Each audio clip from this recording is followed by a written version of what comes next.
Okay, and we're going to look at a graph dividing these three phases. So let's look at time here on the X, and then membrane potential.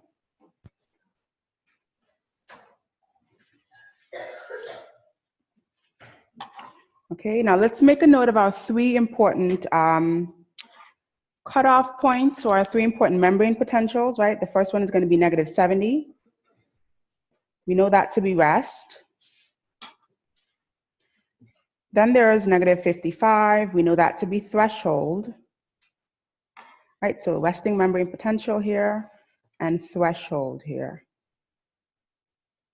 And then we know that +30 is the max membrane potential for our action potential, right? So let's make a note here.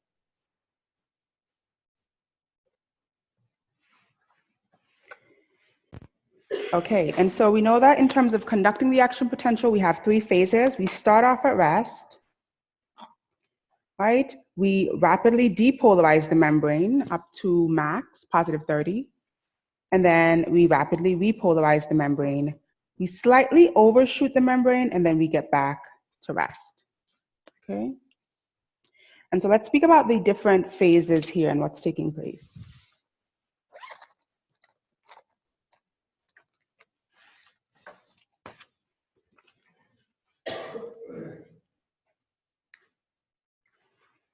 All right, so this first phase here we know to be from -70, we get to -55, and then we rapidly depolarize the membrane. So from -55 up to +30, this is depolarization, right? From +30, we know we have a shift in terms of the channels on the membrane, and sodium's closed, potassium's open, and so we rapidly repolarize the membrane here. Okay.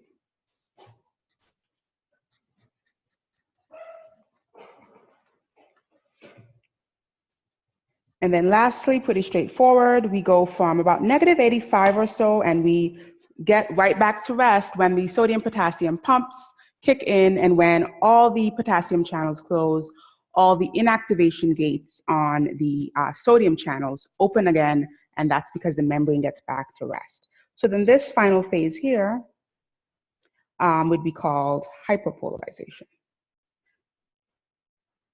Okay. All right. So let's speak about what's happening in terms of depolarization to start.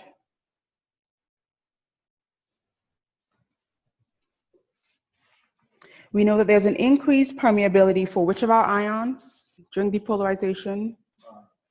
Sodium, correct. So there's an increased sodium permeability.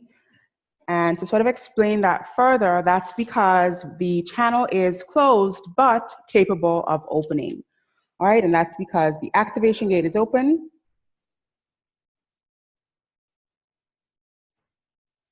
All right, and the inactivation gate is open.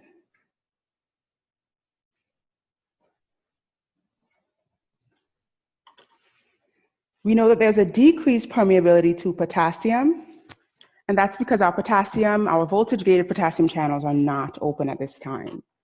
All right, so voltage-gated potassium channels closed. Okay, and that's depolarization. Let's make a note here. 1 second. The direction of the membrane potential change. So we know here the membrane potential becomes more positive, right? It's approaching the equilibrium potential for sodium, which we know is very positive, and so the membrane potential, the direction of the change is that it becomes more positive here. Alrighty, let's speak about repolarization. So this downward change of the membrane potential.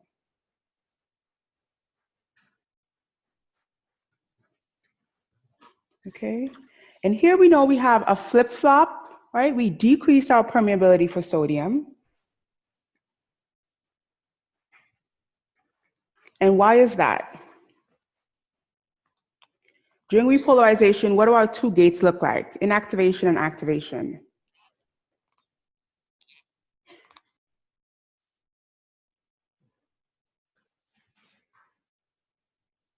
Right, so we know that here the inactivation gates are closed.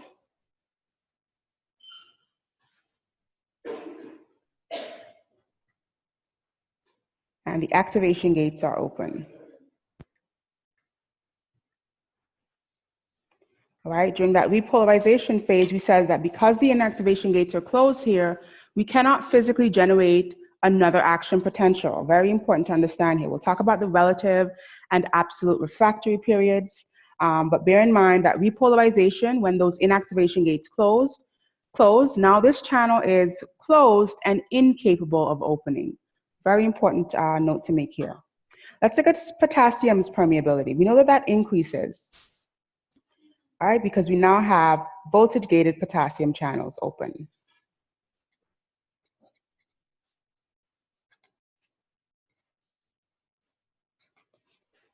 Okay, and so to describe the direction of the membrane potential change, we know that it becomes more negative.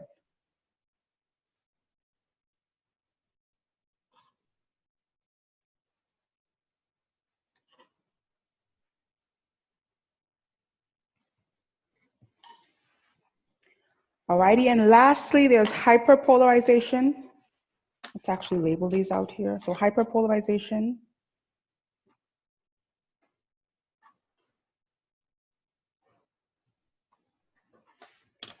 This was repolarization.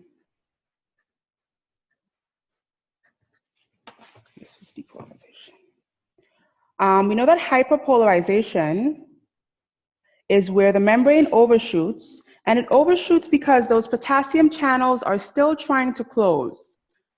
Okay, so we still have a few of the potassium channels open, and because the potassium channels are open, we're going to have that influence where potassium is being driven out of the cell, and our membrane potential is going to look more like the equilibrium potential for potassium. So it's going to try to get very negative.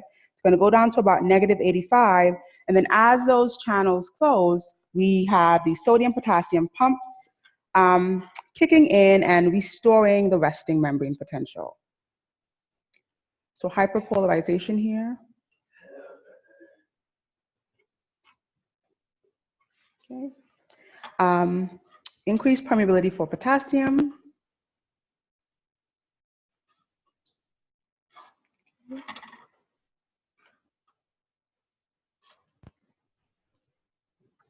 I'll put here closing because they're in the process of closing. They're not exactly closed during hyperpolarization. They're still actively closing. And then we know for sodium, the inactivation gates are in the process of closing here.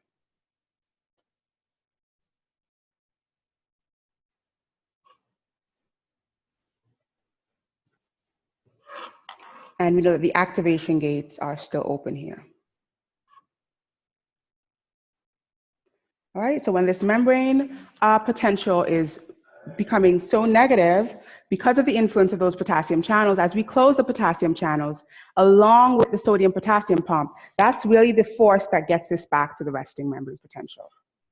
Okay, and so the membrane potential here overshoots.